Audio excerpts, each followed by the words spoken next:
absolutely critical, critically important.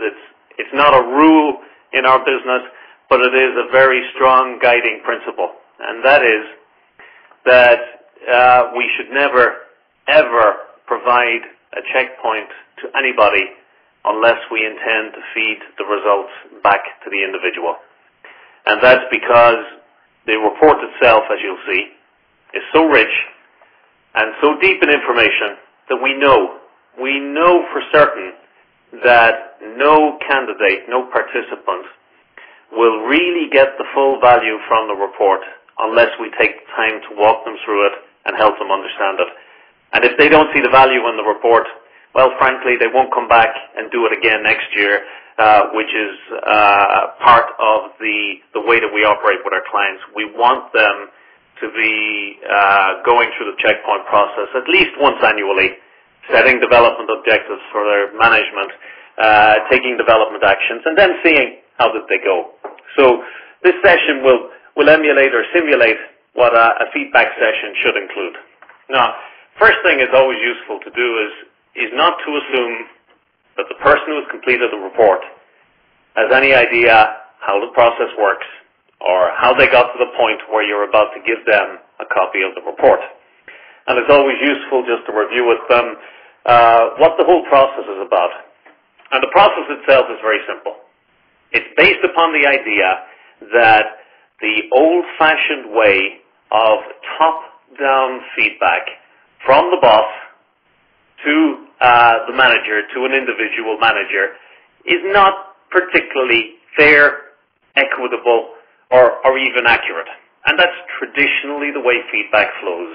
In one direction, from the top to the bottom, from one source, from the boss to the individual, in this case, the individual being a manager.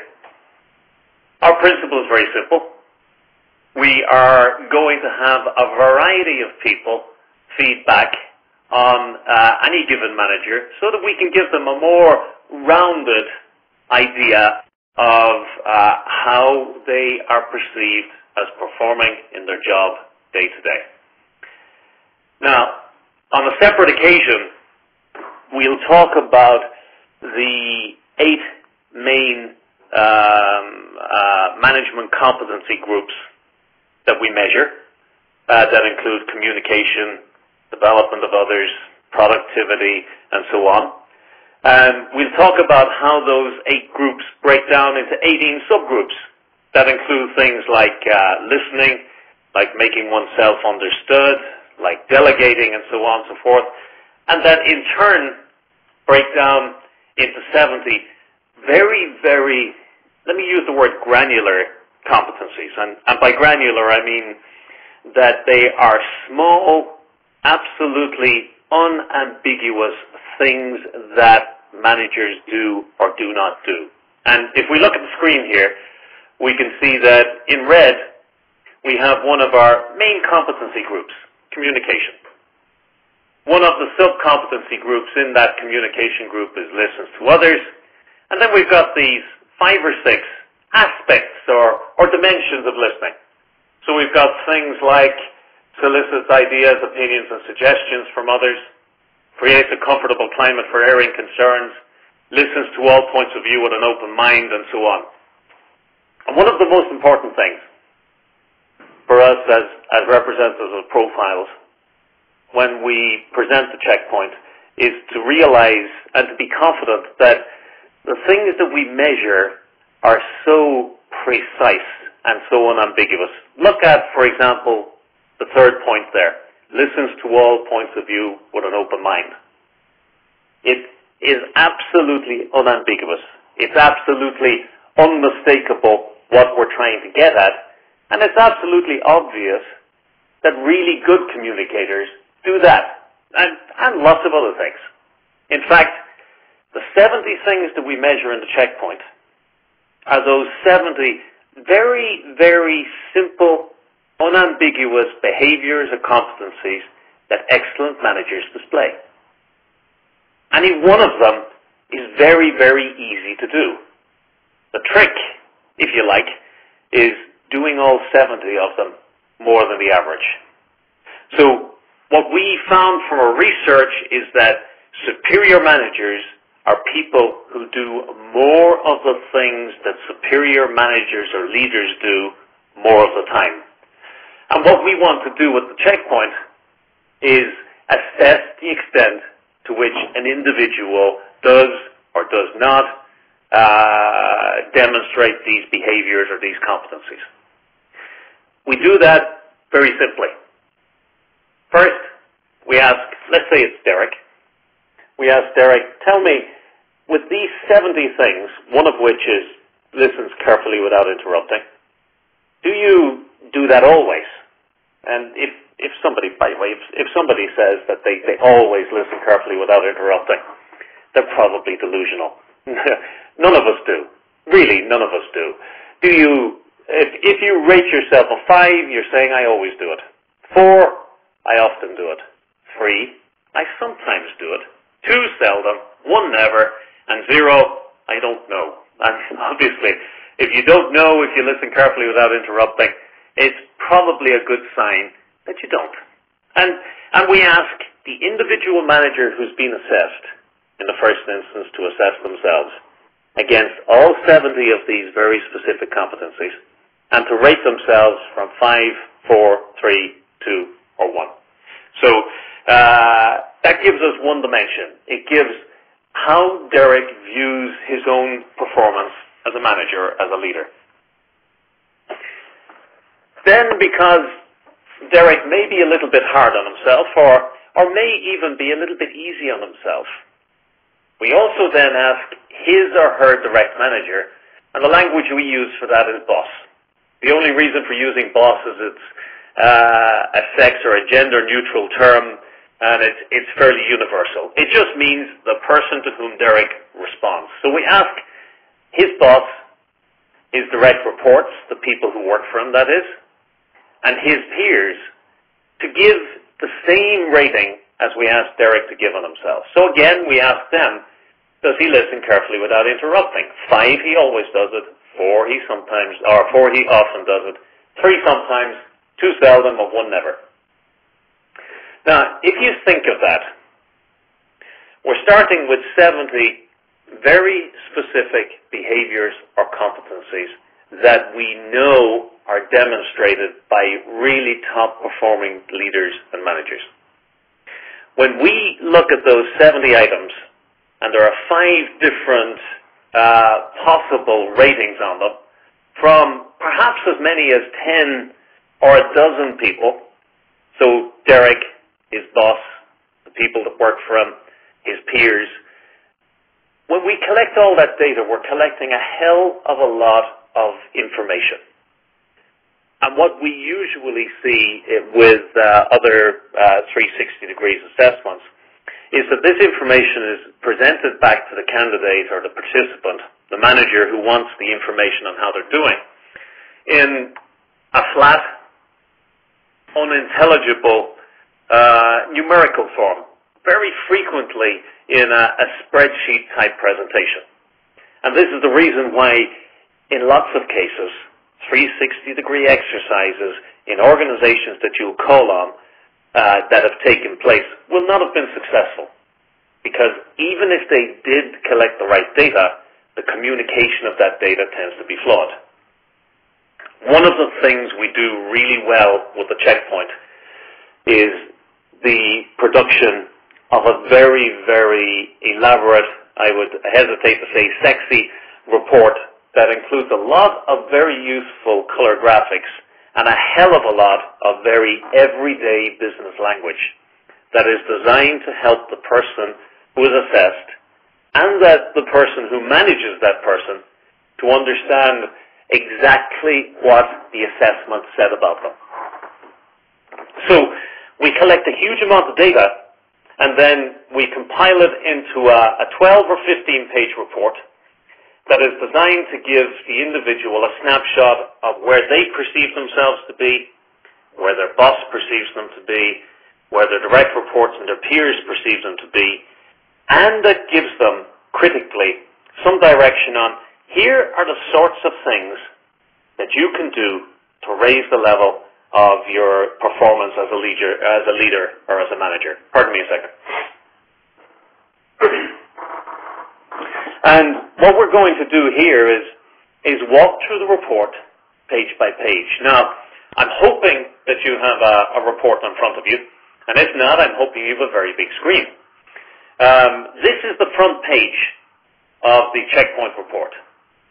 Now, as I mentioned, we measure the manager's competencies under 8 main headings: personal development, communication, leadership, adaptability, relationship building, task management, production, and development of others. And the first page of this report is designed to give the manager who completes the assessment something like a helicopter view of the results. It's like taking all of that data that we've collected on the individual and flying up over the data up to 200 feet and saying, what are the main features? What in general is the report telling me? Now, let me focus in on part of that wheel so that we can look at some of the detail. Okay. You'll notice first off that we have in each of the slices of the pie, in each of those 8 main competency groups, we have 2 score spots. One of them is red in color, and it has an S in it, or at least in the English version it has an S in it, which stands for self. Where a candidate is rating themselves, in our reports we refer to them as the self. And the other rating we have there is A, or for all observers. And you'll see that in each of the 8 sections of that graph, we have a self score, and we have an all other observers score. The self score is obvious. What we've done is we've taken, for example, in communication, all of the 15 items that we asked the individual to rate themselves on, things like listens carefully without interrupting, listens to all points of view with an open mind, etc. We added them all together, and we got an average. That average is plotted on a graph that runs from 5 at the outside ring through to 1 at the very inside. If Deiric thought that he was absolutely a perfect communicator, he would have rated himself 5 for always on absolutely every one of those competencies, and that self-score would have been out here. If Deiric thought that he had no redeeming characteristics whatever in terms of communication, if he thought that he did not communicate well at all, well then he would have rated himself out of 1. The lowest possible rating for all of those 15 or 16 items under communication, and his red self-score would have arrived in here, in at the center. So the extent to which the score is close to the edge or close to the center is the extent to which the individual rated themselves either high or low in those 8 different competency groups. You can see on development of others, and we'll come back to that in a moment, that Deiric thought that he was absolutely wonderful. Not quite a 5, but very, very close to it. Somewhere up around 4.7. And he's saying, I am absolutely super at whatever development of others is. And that's coaching people, making training available, supporting them, and so on and so forth. Now, compare that with the dot that's in there for all observers. And you can see that what we've done is we've taken the ratings from everybody except Deiric.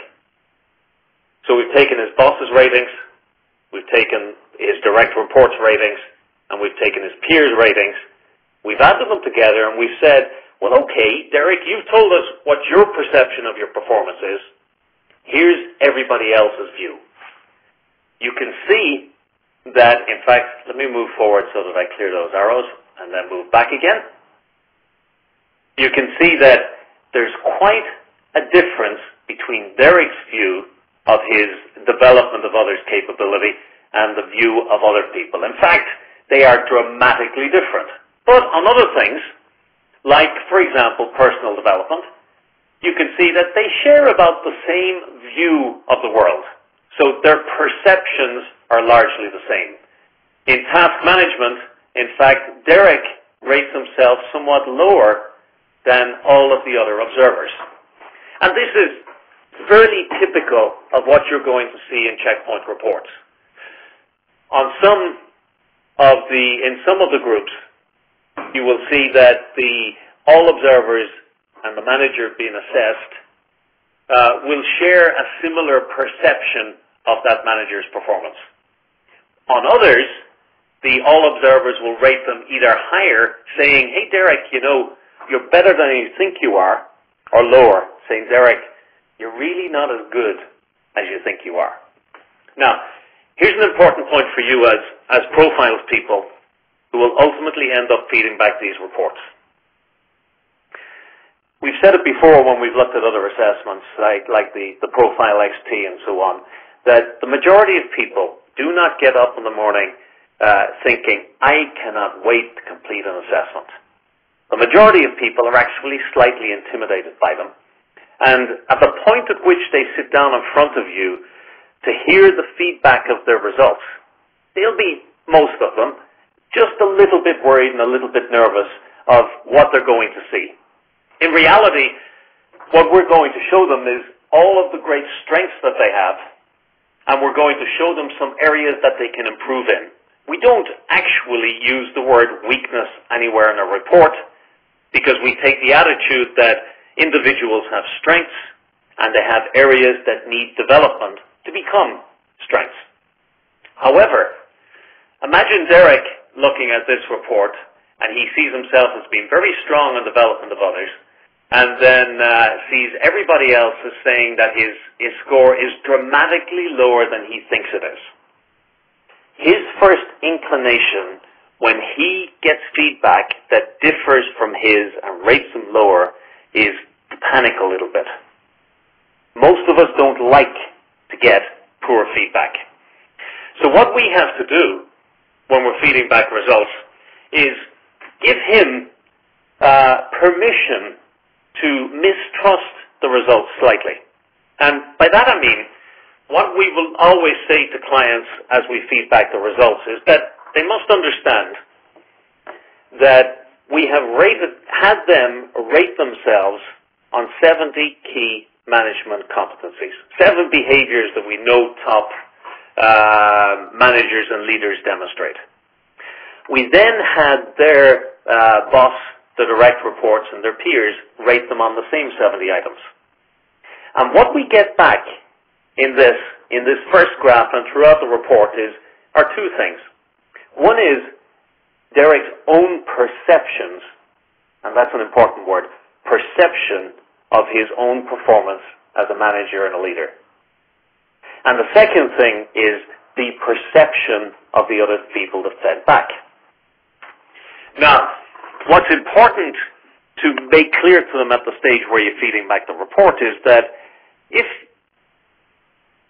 your direct reports, your peers, your boss, have a different view of your performance, have a different perception of your performance to you, if they're rating you lower than you rate yourself, then there are two possibilities.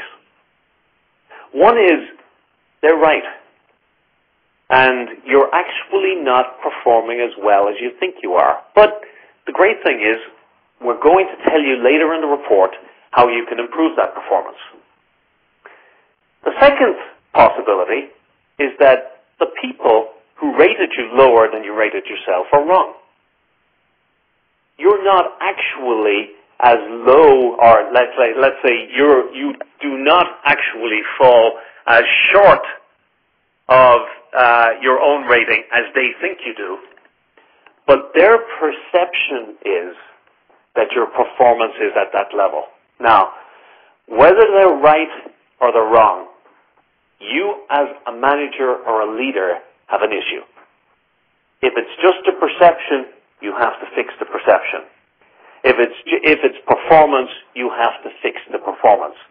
So what we do on day one when we feed back the reports to them is we say, as you work through this and you see differences between your rating and the ratings of other people who fed back in this report, be thinking, is that performance or is that perception? because the way you address it and the way you fix those two issues will be slightly different. And that's a theme we'll go on with as we work through the report. The key thing is that nobody is intimidated by a report where you say they might just have an incorrect perception. Okay. There are a couple of other things on this report that are fairly important. The first thing is we have a gap or a band there that runs from about 3.5 to 4.25. And you'll see that we have it identified as the favorable zone. Now, the favorable zone is what our research showed was the zone within which the majority of superior performing managers scored on most of these items that we measure. So they scored somewhere between 3.5, which is just above sometimes, and 4.25, which is above often, but not quite always. So when we did our research to develop this tool originally, we looked and we said, let's have a look at those people who are considered in their organizations to be the top producing leaders and managers. Where do they score? Now, intuitively, you might have expected that they would score 5s on everything. The reality is that top performing leaders only have to do most of the things that we measure in the CheckPoint more than the average to be seen as top performing managers. The majority of managers and leaders are just average performers. They sometimes do some of the things that we measure in the CheckPoint. So when we rate or when we measure a candidate's scores against our favorable zone, we're saying the extent to which their scores fall inside the favorable zone is the extent to which their performance is considered to be consistent with the performance of a top-performing management population outside. So it's a way for the candidate looking at the report to say, how do I compare to really top leaders? A person who's into or above the favorable zone has performance in that area which is consistent with or even above the performance of top-performing managers. A person who falls below the favorable zone is somebody who needs some development in that area to get them up beyond the average. But the good news for people with this favorable zone is that you only have to be scoring consistently across these 70 items somewhere above the average line to be a better than average leader. And we'll see that as we work our way through the report. Now, the first page of the report, as I say, gives you a 200-foot view or a 200-meter view looking back at the results. Just a general overview of the results. The rest of the report, as we go through it, digs down through these results bit by bit until we get to a stage where we can say, here is precisely what you need to be doing to increase the level of your performance in these areas. Take, for example, say this communication score. No, in fact, let's take this example down here of the production score. You can see that the all observers, that is Deiric's boss, direct reports, and his peers, scored him somewhere above the 4 mark. It's a very, very strong score, but it's still not perfect. Because if they had scored him all 5s, well then his score would be right at the outside of that, circle. The fact that he scores somewhere down around the 4 mark means that on some of the items he was rated a 5. On some of the items he may have been rated as low as a 3 or a 2. And what we need to do is dig down through each of these scores so that we can say, hey Deiric, here are the things that are making the difference between you scoring here and you scoring here. Sorry, up at that higher level, between scoring here and scoring where you want to be in the favorable zone. So, if you have a report in front of you, as you turn over the page, notice that, for example, the communication score, which is in around the 3.75 mark, is repeated on the top of the report here. So we got communication. Here's exactly the same score here, the self score, which is in fact up at 3.77. But in that score as well, which we saw on the, or in that this page as well, which we saw on the front page, we saw that all observers had rated the individual at, let me see, somewhere just above the 3 mark. We can see that we've brought that all score forward into the next page of the report, and that it's repeated here as well. So these are exactly the same 2 scores as you saw on the radar plot on page 1. But what we've done is we've broken out the all score into the boss's individual score, the direct report's individual scores, and the peers' individual scores. So we've drilled one level deeper into the results to give the candidate a look at who exactly is saying what about these various different aspects of his or her performance. And we do that for each of the 8 groups that we saw on page 1. So the results that we brought forward, or that we saw on the radar plot, are brought forward as self and all, except that we've gone into a little bit more detail and said, and the people who make up this all score are scoring you in the following way. So we're showing the boss's score, the direct report score, and the peer score as well. Now, in feeding back results to somebody, really the main guidance as you walk them through the report is, watch out for any of those bars where they fall short of the favorable zone. Because if your aspiration is to be an above-average leader, an above-average manager, to be a top performer, well then your target, your objective is to be scoring into or above the favorable zone. The extent to which you fall short of that is the extent to which those people who work with you, your boss, your direct reports, and your peers, perceive that you fall short of that standard. Now, they may be correct or they may be incorrect, and that's something that we're going to work through as we work through the rest of the report. So, as we go page by page, we're going deeper into these results. So you can see we went from an initial position where we just had 2 main numbers, the self score and the all score in each of those 8 groups, to a situation where we've already gone a level lower, and for each of the 8 groups, we now have scores from the individual, their boss, the direct reports, their peers, and once again that summary, that all score, which is the A, which is the summary of those 3 scores. Every single page that we go through from this point forward simply takes us deeper into that same data.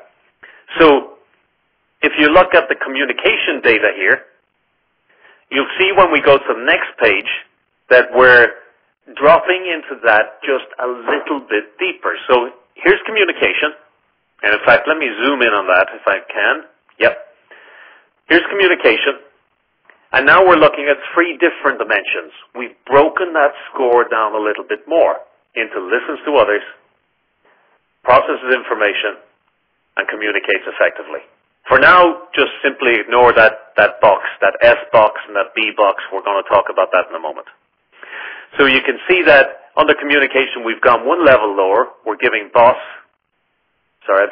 self, boss, direct reports, peers, and all scores for the 3 separate dimensions of communication: listens to others, processes information, and communicates effectively. And there are some additional features on the report there as well. You'll notice that opposite some of these groups, there are arrowheads, double arrowheads like this.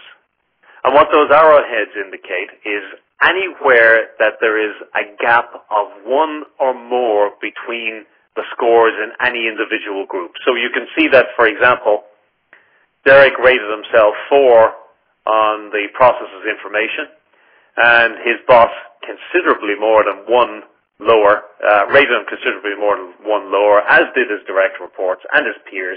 And in fact, on the processes information, which is described there as gets to the point, evaluates the pros and cons of decisions, and so on and so forth, Deiric definitely has some work to do. But there's good news there as well. He's pretty good at listening, and he's pretty good at communicating. So that page has taken us from where we had one set of scores for communication down to where we now have 3 subsets of scores on communication. Okay, so that's the first feature that you've got in that page 3 or page 4 of the report. But there's an awful lot more going on in that report. In fact, when you look at the report, I suggest that you consider that it's structured in 3 parts. The first one is this snake-like affair down the left-hand side. The second is the text block down the middle. And the third are these scores that we just looked at here. Okay. So we've just looked at how these couple of pages take those 8 main competency groups and break them down into their sub-skill groups. Leadership becomes provide direction, instills trust, and delegates responsibility, and so on and so forth. And we've a couple of other features we need to look at on that page. Now, let's just flick, if we can, for a moment and look at how we got this information. You remember on day 1 that we said that we're going to ask Deiric the feedback on Deiric. So the manager is Deiric, and he himself feeds back on his own performance. Then his boss feeds back on his performance. Then the people who work for him. And then his fellow managers or leaders working alongside. You'll notice that the peers and the direct reports have, by the way, anonymity and confidentiality. You can't, and I cannot, and nobody in profiles is able to see in the system how any single direct report or any single peer scored a manager in one of these assessments. We have it set up in such a way that nobody can see that. So when peers and direct reports feed back on a manager's performance, they are secure in knowing that what they say is completely confidential. Now, we mentioned that there are 70 individual competencies that we use for assessing the manager's performance. And the peers, the direct report, the self, and the boss feed back on each of those 70. But we also ask the boss and the self to give us one additional piece of feedback. We say to them, hey, there are 18 sub-skill groups that we measure. Things like listens to others, processes information, delegates responsibility, instills trust, and so on and so forth. We know from our research that these are critical to the performance of good leaders and good managers, but we know equally that different jobs have different demands, and that in your job, some of these will be more important than others. So we say, Deiric, here are 18 sub-skill groups. Tell us which 6 you think are absolutely critical to the performance of your job. What are the top 6 sub-skill groups? The only other person we ask that of is your boss. So we said to Deiric's boss. So thinking of Deiric's job, here are the 18 sub-skill groups we know are important to all managers. Which 6 do you think are absolutely key to Deiric's success in his position? Now think about that.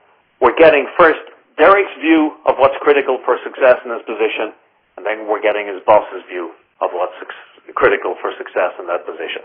Now, We'll talk about how useful that is in a moment, but let's first off talk about how we represent that on the report. First, as you go down through your report, you'll see that some of these sub-skill groups, notice, for example, processes information and communicates effectively, have their text in bold text. Okay? So they're highlighted, and they have also a box beside them, an S or a B. Every one of the 6 sub-skill groups that Deiric, the self, selects as critical to the performance of his position get a square S put beside them. It means critical skill group. It means here is one of the ones that Deiric selected as critical. Every one of the 6 that his boss selected get a square B beside them. Now, think about this. If they had exactly the same view of what's required for top performance in Deiric's position, they would both select the same critical skill groups. If they had a totally, completely, utterly different view of what's necessary for success in Deiric's position, well then they could select as many as 12 completely different sub-skill groups. So you'll see, for example, that, as I say, the boss has selected communicates effectively. Deiric has selected processes information. And in fact, if I go back to the bigger picture, we can see that both Deiric and his boss have selected delegates responsibility. Now, this is important. It's important for a variety of reasons. The first one is Deiric and his boss need to be absolutely on the same page when it comes to understanding the demands of his position. Because if they are not on exactly the same page in this respect, well then the way they set about developing Deiric and the focus that they take in developing Deiric will be completely different. So, first thing we do with that information is we rate them using this mechanism down the side. So, everywhere that there is a square S or a square B, everywhere that Deiric or his boss have selected one of those sub-skill groups as a critical skill group, we then examine the scores, and there are 3 possibilities. The first one is, it's a talent. If Deiric and his boss have scored one of those critical skill groups into or above the favorable zone, well then we put a talent flag beside it. Now, think about that. Deiric or his boss select one of these sub-skill groups as critical to the performance of that job, and then both of them rate his performance as being into or above the favorable zone. What they're saying is, hey Deiric, this is critical to the performance of your job, and we both think you are doing a superior job at it. This is a genuine talent. Now, let's understand that in the majority of positions, the majority of managers are never told the things that they do really well. So for the majority of folks that you see and that you put through the checkpoint, the first time that anybody ever identifies that they're really doing things well on a job is when they see a report like this. Because conventional management is about identifying problems and identifying when things go wrong.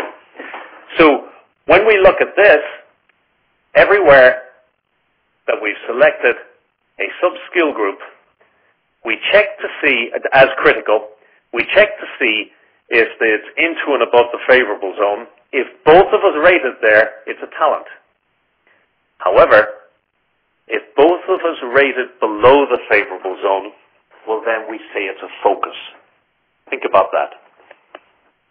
We've selected one of those areas as a critical sub-skill group, something that's critical to the performance of this job, and both of us say, you know, you really are not doing that as well as you need to be.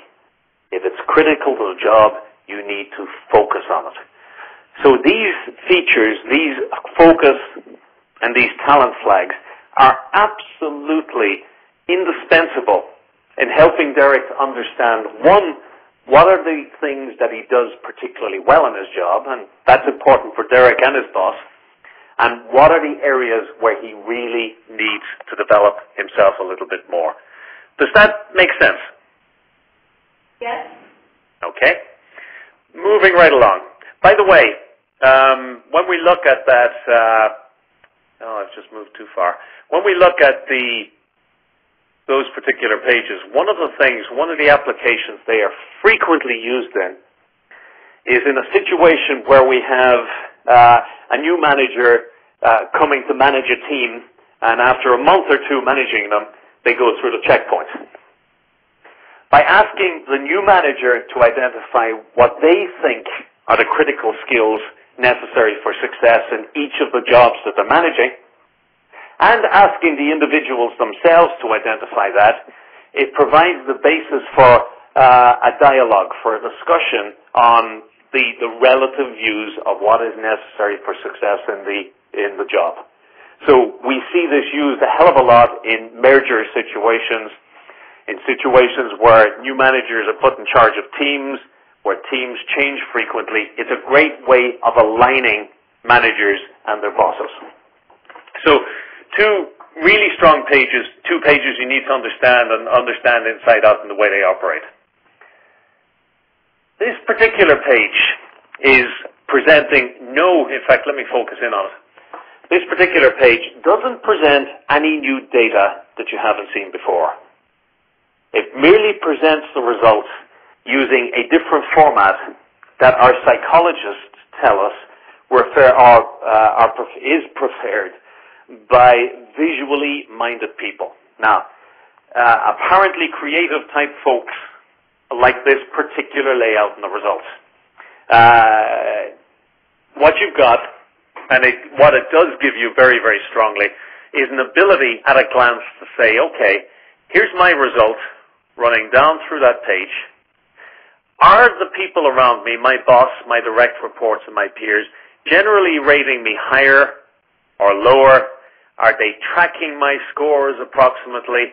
Where are the really dramatic differences, like here, between the way I rate myself and the way my direct reports or my peers or my boss rate myself? And there's a good example of it there.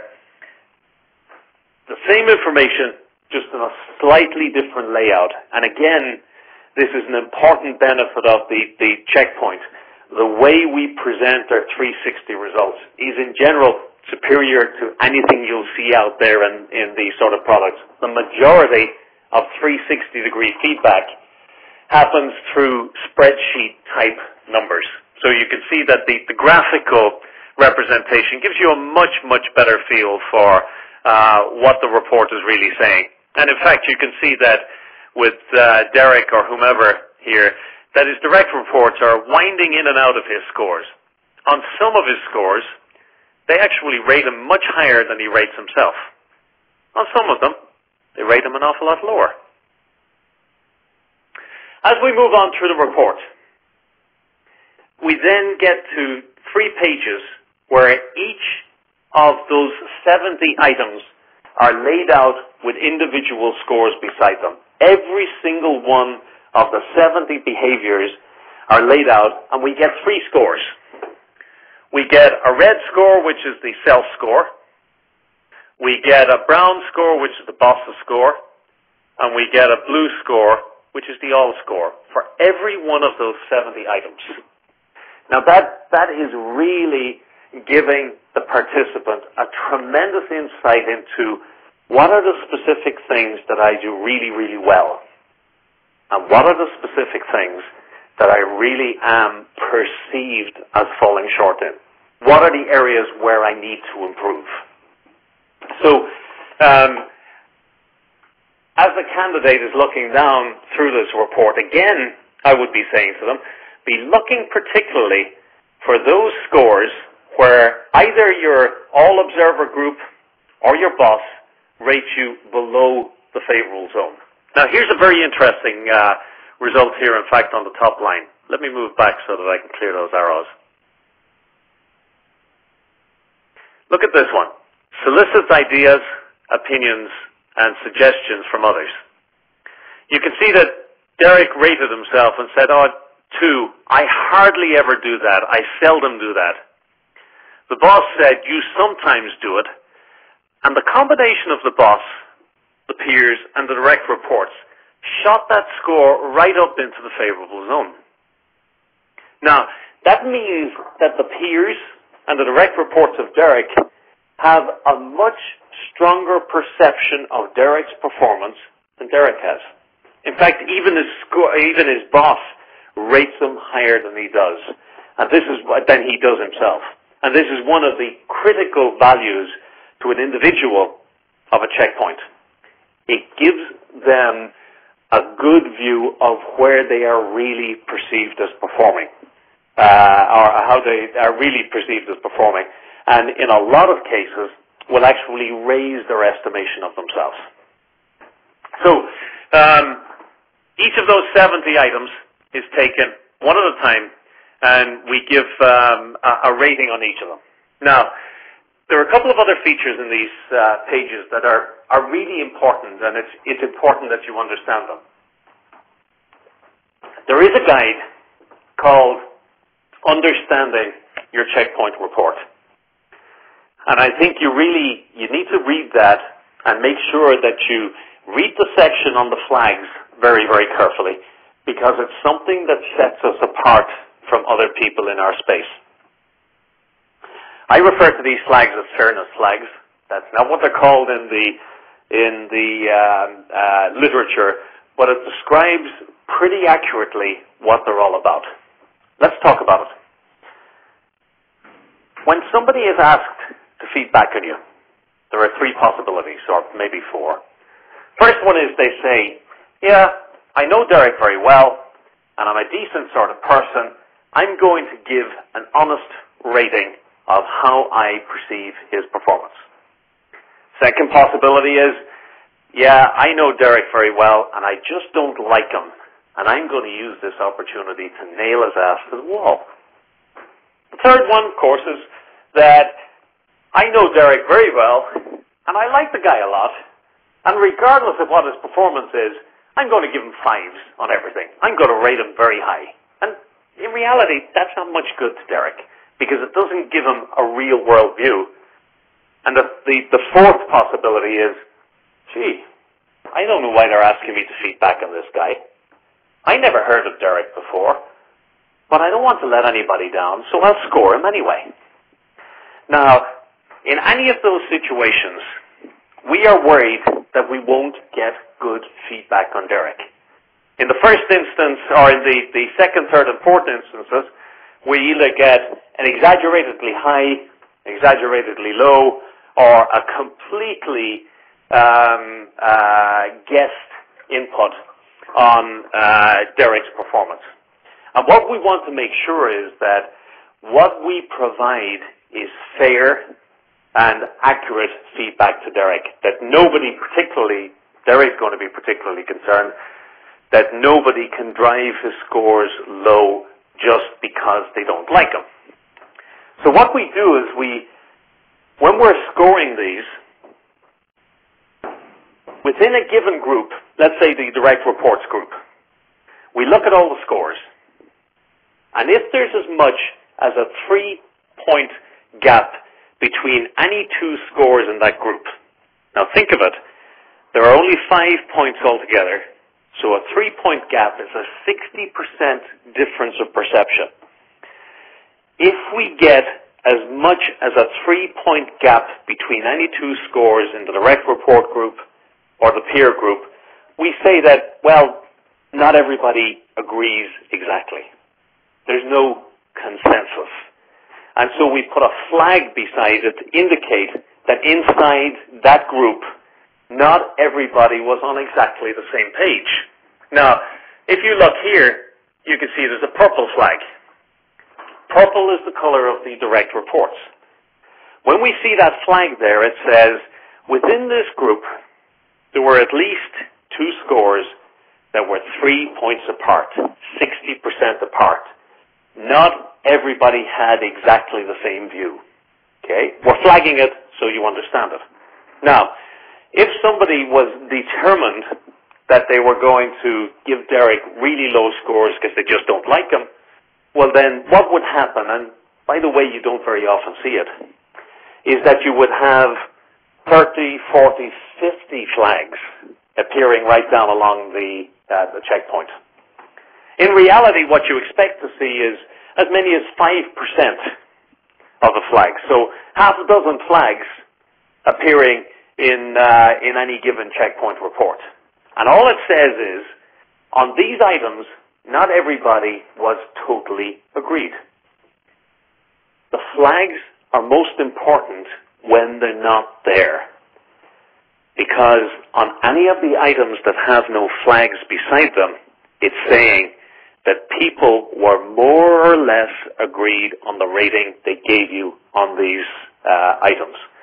So if you see no flag opposite any of these items, you know that people had a broad consensus, were broadly in agreement with one another. Another feature that you'll see on those pages is this little N occasionally. If an individual feeding back, in this case you can see from the color code that it was a boss. If a boss, a direct report, or a peer answers one of those questions with a 0, 0 being I don't know, or this question is not relevant, well then we don't include that in the calculation, and we just put a mark on there that says this person responded, basically left out their score. So the end there just means that the boss declined to answer this question. Now, it might be that he or she just forgot to tick that box. But when they're completing, we do say to them, hey, you've left 2 unticked. Do you want to go back and tick those? But if they want to leave them at zeros, they can leave them at zeros. So again, it's giving you a good view of how people really responded to the questionnaire. So we started off on page 1 with that radar plot, that 200-meter view, helicopter view of the results. And we drilled down bit by bit, down into those scores, going deeper and deeper until we got to a stage where we're able to say, here are the 70 items you rated yourself on. Here's how the combination of your peers, your boss, and your direct reports rated you on these. Here are the ones where there was any lack of consensus. Here's how you rated yourself against these items. And we now want to summarize and say, so what should you do about that? What should you do from this point forward? And so on one powerful page at the back of this report, we provide what we call a development summary. And the page is split into 2 sections. One is strengths, and the other is development areas.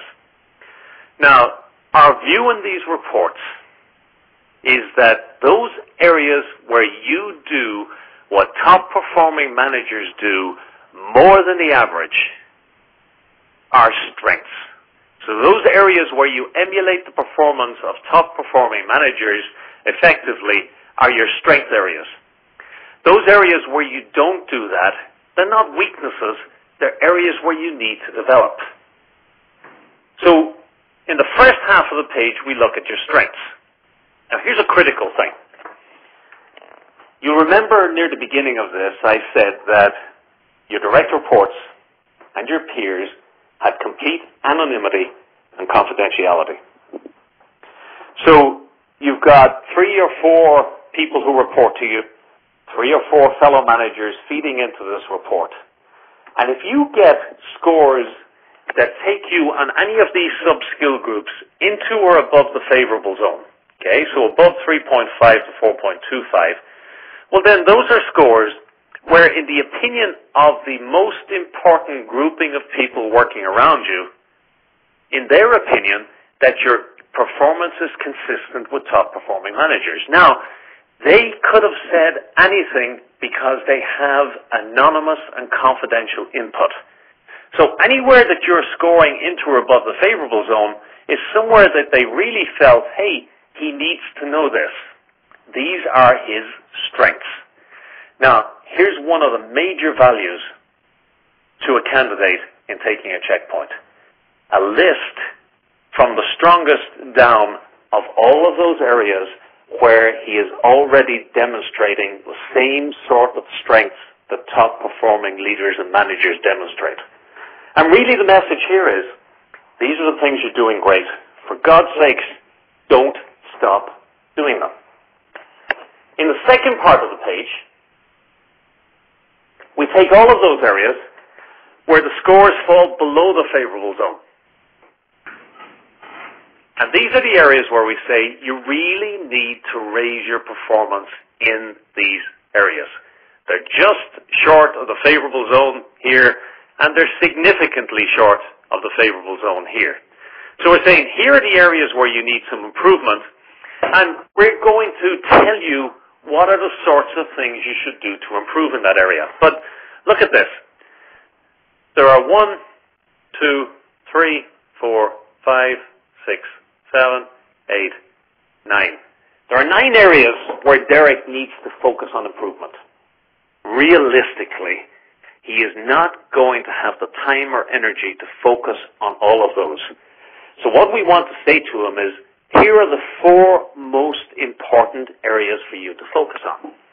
And the way we do that is we take a combination of the areas that have been identified by Deiric and his boss as critical skill groups, okay, and the lowest scoring areas. So we looked at all of the ones that were identified as critical skill groups, and we took the lowest scoring of those, and we've said, here are your critical development areas. Here are the areas that you need to focus on. Now, in any 360-degree process that you'll have come across in the past, this is where the process ends. Feedback tends to be numerical. It tends not to have a great amount of context. It tends not to have the richness that we have in terms of the information that we feed back. And then it finishes at the point at which it says, here are the things you need to improve. What we do is we go a step further. We've collected more information so we can say, and here is how you do it. So for each of those areas where we've identified them as critical development areas, we provide a page of feedback. Now this feedback is tailored to Deiric. Because we have feedback on all of those 70 areas, anywhere that he is not performing strongly, we can give him suggestions that say, here are the sorts of things you need to start doing to improve your performance. We've collected all that information through the report. Now we can say, and here's what you need to do. So we provide him with 4 pages of development suggestions.